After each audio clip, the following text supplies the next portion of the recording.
Merci à la Fondation Gabriel Péri de m'avoir invité sur un sujet sur lequel je suis très sensible depuis plusieurs années, et à plus forte raison depuis la mi-2012. Alors, juste un mot peut-être pour dire d'où vient le Conseil national des associations familiales laïques. Il a été créé par des déportés résistants, et les premières associations familiales sont nées en 1947 en Dordogne. Son premier président, lorsque le mouvement s'est nationalisé en 1967, c'était André Fortanet, que j'ai bien connu, parce que je suis rentré en 1979, moi, dans ce mouvement. Cet homme-là s'était engagé, quand il avait 16 ans, aux Brigades internationales en Espagne. Il a été militant dans les FTP lorsqu'il était en Dordogne. Il a été arrêté, déporté au camp de Dora. Il a survécu après différents épisodes. Et en 1947, avec des amis laïcs, dont la colonne vertébrale des Francas, et Lucien Bonnet, qui a été président des Francas en 1949, ils ont réagi parce qu'ils ne voulaient surtout pas laisser l'Union des associations familiales qui avait été créée par le général de Gaulle en 1945 uniquement au milieu conservateur et catholique. Puisqu'en fait, de Gaulle avait fait cela pour mettre dans une petite boîte tous les débris vigistes qui avaient été sur le slogan « Travail, famille, patrie ». Il en connaissait l'importance, et notamment l'importance numérique et leur influence. Comme il ne pouvait pas tout éradiquer, il a décidé de démocratiser les associations familiales et de les mettre dans une petite boîte, mais avec un privilège de financement et avec la mission de représenter toutes les familles de France.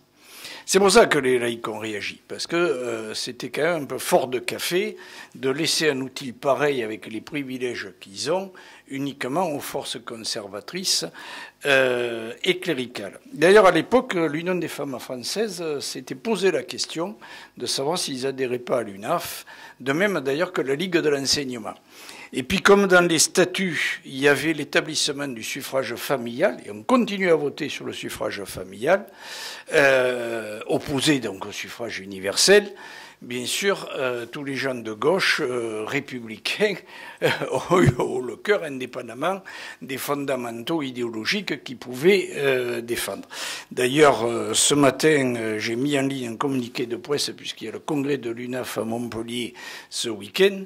J'ai mis en ligne un communiqué réclamant l'abolition du suffrage familial, qui consiste finalement à peser au niveau du vote en fonction du nombre d'enfants que vous avez, et avec des majorations de voix à partir du moment où vous avez un troisième enfant, majoration de voix à partir du moment où vous avez un enfant handicapé, et majoration de voix à partir du moment où vous êtes veuve de guerre. Donc vous voyez où sont les racines de ce système-là, indépendamment, bien évidemment, de la politique familiale. Alors, sur le titre de ce colloque, le retour d'une question politique, moi j'avais envie de dire que ce sujet-là nous a jamais quittés.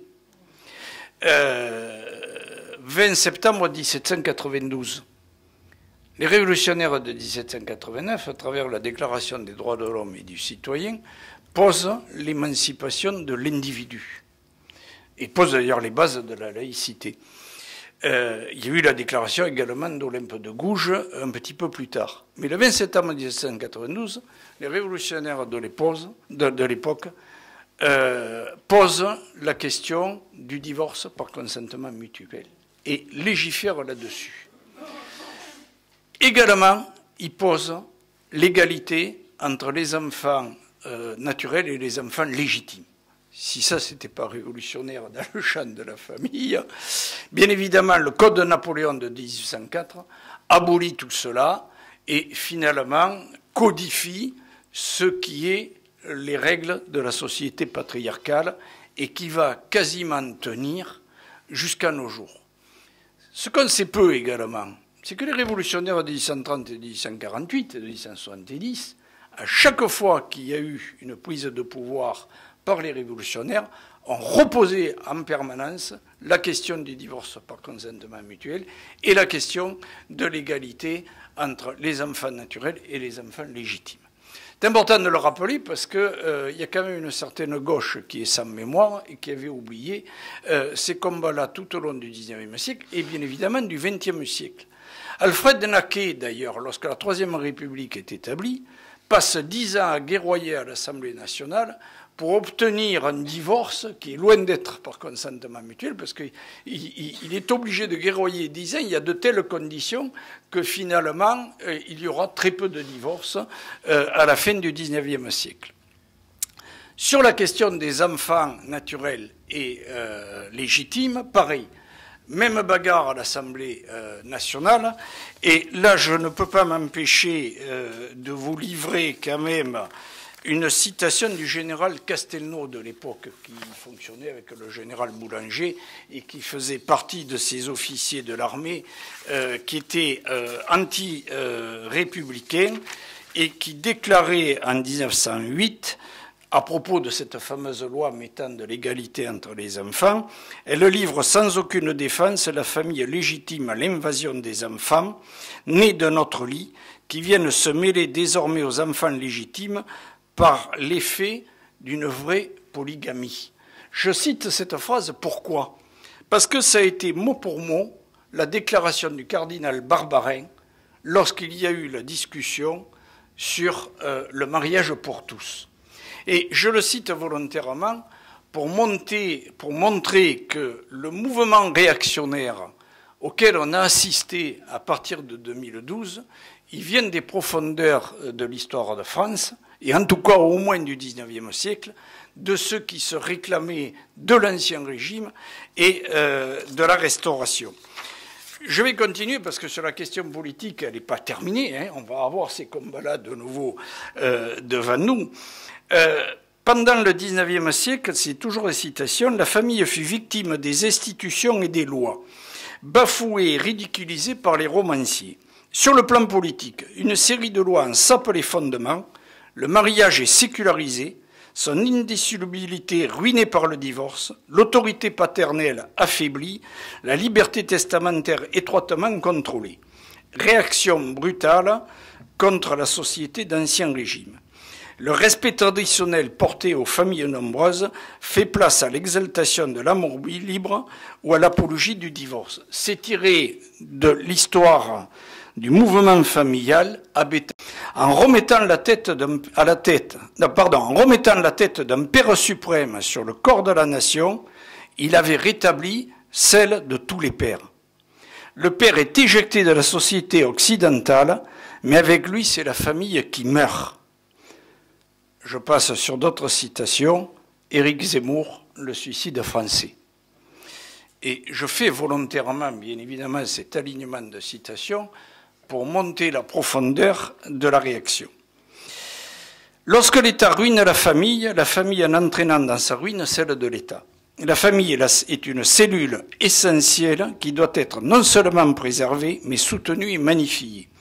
La famille, l'école, l'armée, telles sont les trois étapes maîtresses qui font de l'enfant un homme. Il faut éveiller chez les Français, emprisonnés par un matérialisme auquel le développement rapide de la science moderne n'est certainement pas étranger, le culte de l'idéalisme, leur donner une mystique nationale. Pétain, 1937, dans une des revues catholiques qu'il affectionnait. Dernière citation. Les Français ont davantage besoin d'une droite des valeurs que d'une droite technocratique qui applique finalement les mêmes mesures que la gauche. La preuve, alors on aurait pu inverser d'ailleurs, mais c'est pas ma citation. La preuve a été faite à l'occasion des grandes manifestations contre le mariage pour tous. C'est parce que la notion même de famille était remise en question par un gouvernement sectaire que plus d'1 million de personnes ont battu le pavé.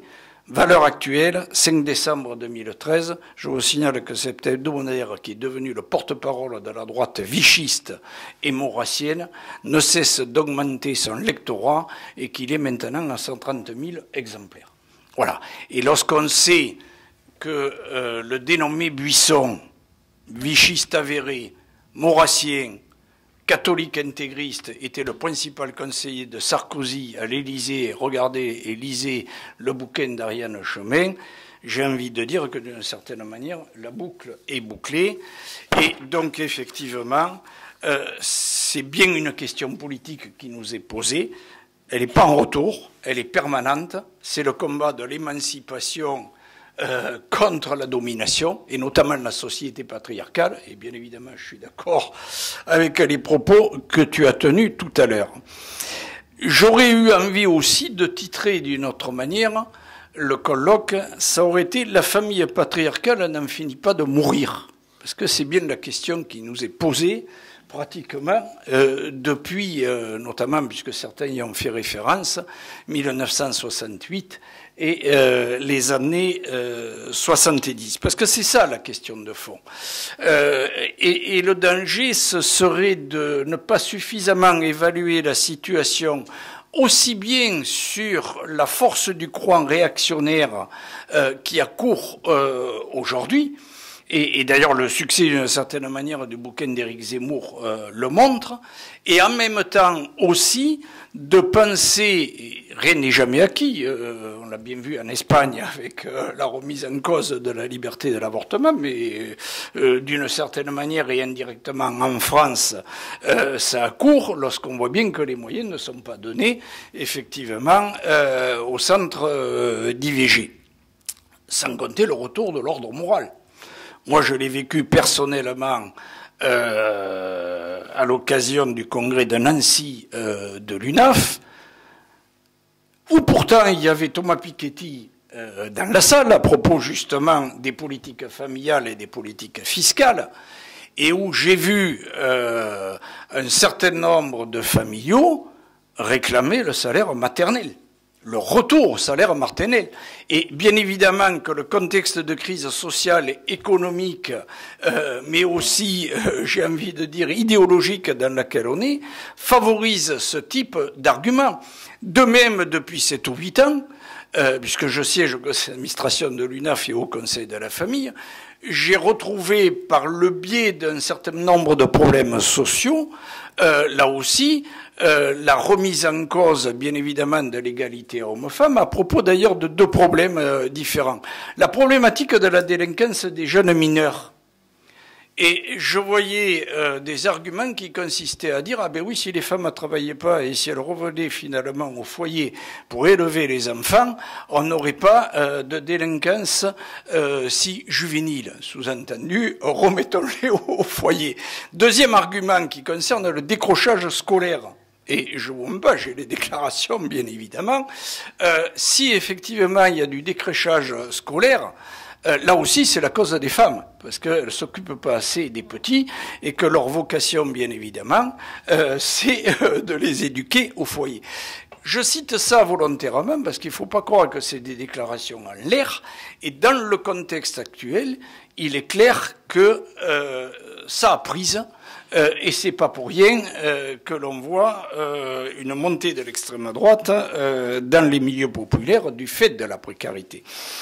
Alors, ceci dit, et une fois posé, ça ne veut pas dire que, bien évidemment, il ne faut pas continuer, poursuivre le combat pour l'égalité homme-femme. Et bien sûr, je ne vais pas revenir sur l'intervention de notre camarade. C'est important de le mener, effectivement, dès l'école. Moi, j'ai encore un fils de 10 ans. Je peux vous dire que je suis effrayé de voir ce qu'il me ramène par rapport à ce qui se trimballe dans les cours d'école. On assiste à un retour du machisme sans précédent. Et avec bien sûr derrière le retour du machisme, le mépris de la femme, etc. Ça c'est quand même inquiétant parce que ça veut dire que les éducateurs ne font pas leur travail et d'une certaine manière on avait raison d'enfoncer le clou. Encore là aussi, faut-il qu'il y ait les moyens de mise sur l'éducation pour expliquer qu'un homme égale une femme et vice-versa. Ça, je crois que c'est important. Il y a aussi la question de l'enfant qui est, je dirais, en question et qu'il faut rappeler. Et moi, j'ai l'habitude de dire, lorsque j'ai des conférences sur la laïcité, l'enfant a droit à une éducation laïque. Alors, je l'explicite, bien sûr, parce par les temps qui courent, même la laïcité, certains la récupèrent à droite ou à l'extrême droite. Je la formule ainsi. C'est une éducation qui se garde de modeler l'enfant à l'avance. On n'a pas le droit, à l'avance, de lui inculquer un certain nombre de vérités. La vérité, il doit la chercher par lui-même. Et tout le sens de l'éducation, c'est de l'apprendre à réfléchir sur l'ensemble des notions et de mettre éventuellement en cause un certain nombre de dogmes, y compris de déterminisme, que peuvent charrier, y compris ses propres parents. Paul Valéry disait « La meilleure éducation possible à donner aux enfants, c'est celle qui me permet de remettre en cause celle que j'ai reçue. » Voilà, c'est ma propre définition, je dirais, de la laïcité. Et là aussi, c'est important parce que c'est clair que, et nous on l'a affirmé dès notre création, il n'y a pas de modèle de famille standard. C'est pas possible. De toute façon, ça n'a jamais existé. Les ethnologues nous l'ont dit, nous l'ont expliqué 1000 fois, mais certains ne veulent pas l'entendre. Donc, la famille, elle est en transformation, je dirais, perpétuelle. Et je dirais à plus forte raison dans le contexte actuel, parce que Marie-Claude va parler du combat de la PGL que nous avons soutenu depuis 15 ans. Il est clair que dans cette notion d'égalité et dans l'émergence de nouvelles parentalités, de nouvelles filiations, parce que la question moderne qui est posée au jour d'aujourd'hui, c'est qu'il y a effectivement émergence de nouvelles parentalités, de nouvelles filiations, et qu'il convient par rapport à ça, non seulement de codifier au niveau du droit, de mettre en place des règles d'égalité, mais en même temps, je dirais, d'opérer une transformation intellectuelle par rapport à cette approche, puisqu'elle existe de fait et elle est une réalité. Et que parent social ou parent biologique, ça n'a plus aucune raison d'exister. D'ailleurs, on le voit bien, c'est quand on dit très clairement à propos d'un enfant, je te reconnais comme mon enfant et tu me reconnaîtras comme parent, peu importe quel est le mode de filiation, que se joue l'appropriation filiale. On le voit bien avec l'émergence, parce que maintenant la presse en parle plus qu'avant, lorsque des femmes refusent la maternité, et que ça se traduit par un infanticide, c'est bien parce qu'elle ne se reconnaît pas comme parent que ça aboutit à un infanticide. Mais je pourrais multiplier comme ça. Alors, je conclus parce que je peux pas aller plus loin. Je voudrais dire que le CNAFAL poursuit son combat pour l'ouverture de la PMA, y compris à l'ensemble des couples homosexuels. Sur la question de la GPA, on n'a pas tranché, parce qu'effectivement, c'est le problème le plus épineux qui soit. On est ouvert à la discussion. À partir du moment où un certain nombre de pays la pratiquent et l'ont légalisée, de toute façon, on ne pourra pas faire autrement en France, à un moment ou un autre, de s'emparer de cette question-là. Et c'est la thèse d'ailleurs d'Irène Théry dans le rapport qu'elle a commis maintenant il y a 18 mois, qui est de dire de toute façon, il faudra à un moment, là aussi, codifier et réglementer, parce que sinon, effectivement, ce sera la porte ouverte au GPA clandestine. Et ça, effectivement, on peut tomber dans une nouvelle forme d'esclavagisme des femmes. Voilà, j'arrête là.